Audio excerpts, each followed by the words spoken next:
Eh, ba't ba ganito na ang itsura ng NE Pacific Mall dito sa Cabanatuan City, Nueva Ecija?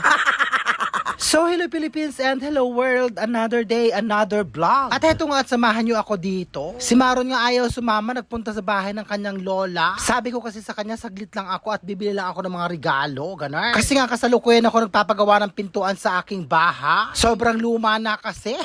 At malapit na nga siyang bumagsak. Kaya ipinagawa ko na nga siya. O diba ang ganda ko, plakadong plakado ang highlight ng ilong.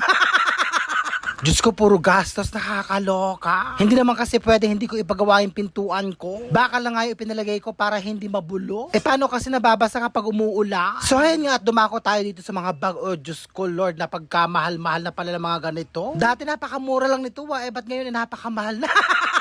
At heto nga at ipapabalot ko na siya. At sana nga at magustuhan ng teacher ni Maro. Total mabait naman kaya deserve niyang bigyan ng ganito. At ayun nga at nakabili na ako at bibili naman ako ng pagkain namin ni Maro. Syempre na-miss ko ang pizza ng SNR kaya ito ang bibilin ko. Tuwing nagpupunta nga ako dito sa NE Pacific Mall, naaalala ko nung college ako. Naaalala ko din yung mga classmates ko at saka mga kaibigan ko. Nakakalok.